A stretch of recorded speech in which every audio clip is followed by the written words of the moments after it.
the Barbados Labour Party family.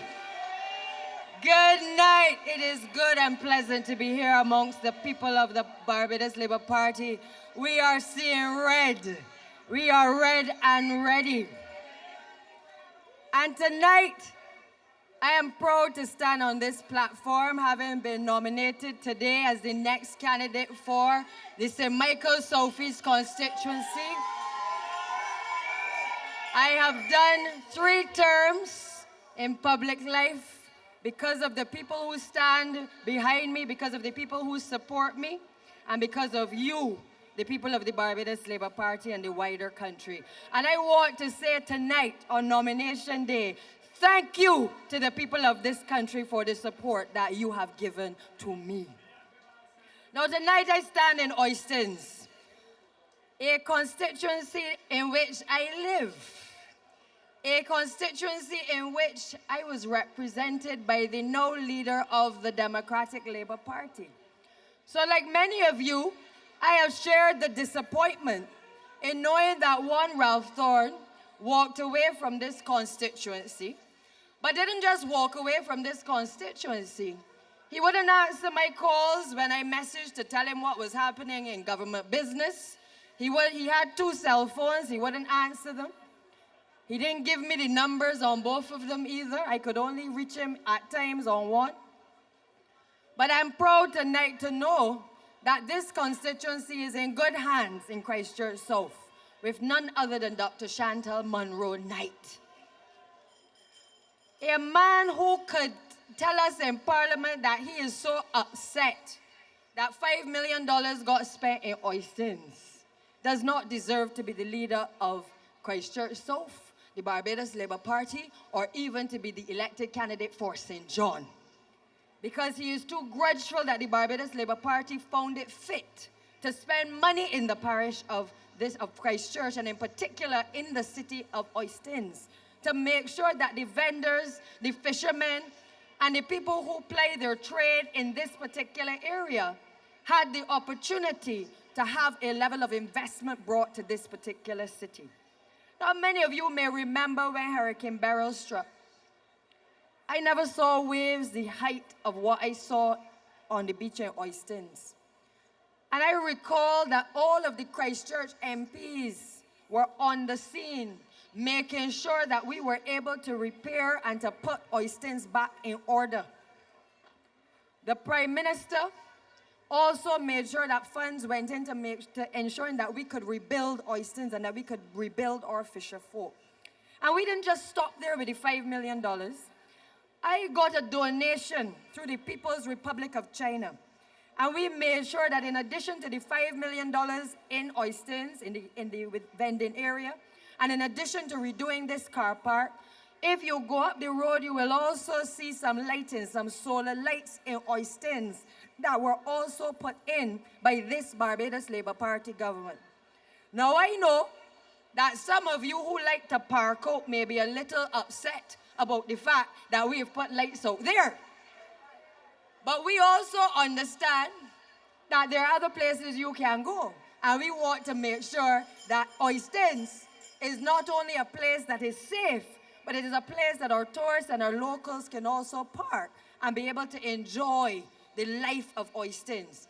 I remember when I ran Brady's Bar, for me, Oistins was perhaps our biggest competitor, because every Friday night people wanted to come up here in order to be able to be entertained and to get a taste of Barbadian life. But I want to tell you, the people of Christchurch and the people of Christchurch South, that the Barbados Labour Party has not neglected you.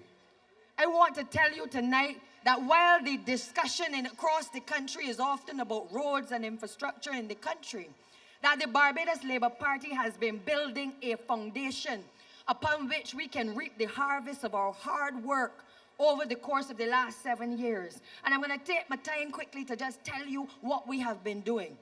Because people believe that if you do not build a foundation, all of a sudden that you can have a structure, that you can be able to build a house, that you can put on a roof, that you can get all your siding boards and you can put on your paint. That is not the Labour Party way. And I want to tell you tonight that when we came to office 7 years ago, despite the financial crisis that we found ourselves in, this Barbados Labour Party made sure that it was able, while it was making sure that we were able to restructure the debt, it also made sure that we went globally to get financing to be able to start the road infrastructure in this country, to make sure that we started the bridge infrastructure in this country that had been neglected. So while we were dealing with sewage on the South Coast, we were also, through the Ministry of Finance and the Prime Minister's office, making sure that we were getting $230 million for the Scotland District project. So today, the people of White Hill, for instance, the people who you all know in the Barbados Labour Party were neglected by the last administration, we have been able to restore not just White Hill Phase 1, but White Hill Phase 2. We have been able to stabilize soils in the Scotland District in a way that we have never seen in this country. And why? Because this Barbados Labour Party is not a Barbados Labour Party that is going to neglect our people. We have said we are a Barbados Labour Party for all Barbadians. And we have made sure that people who were neglected over the years, we have put the financing to make sure that we can deal with those projects in the Scotland District.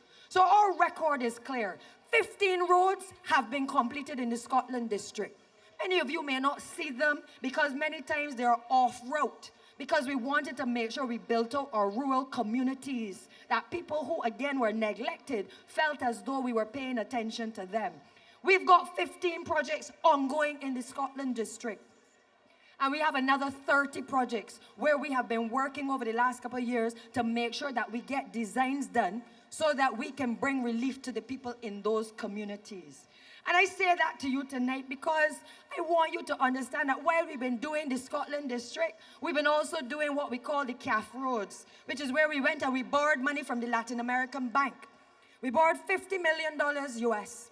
That $50 million has built out roads from Yorkshire in St. Philip to Prior Park in St. James to right here in Christchurch in Gibbons Terrace. We've been able to make sure that we have started to build out the roads. Many of you know about the roads that we've also been doing in Cane Garden and Shop Hill. And while there has been disruption in the parish of St. Thomas, here's the reality. St. Thomas was neglected as well. MP Ford will tell you that when she was in opposition, not a road was getting done in the parish of St. Thomas. This Barbados Labour Party administration made sure that we put wrong things right. And yes, there may have been disruption, and there continues to be disruption. But Barbadians, I want you to understand, there is no country in the world where you can get progress without disruption. And if we have to disrupt in order to make sure that utilities go in, if we have to disrupt to make sure that mains are replaced, if we have to disrupt to make sure that we bring relief to the good people of this country, we will continue to do it. In the future, we have plans for Christchurch because Lodge Road, that has been a bugbear for the people of this constituency, Lodge Road is on the order to be done. We have 20 roads in January to June that we are starting. 20 roads. Anybody can tell you the record of the Barbados Labour Party is clear. And I ask you, over the course of the next 2 weeks, you're going to hear more about what we have been doing, because we know when the roll is called up, we are going to be standing taller. Good night, Barbados. Good night, Barbados Labour Party, and God bless.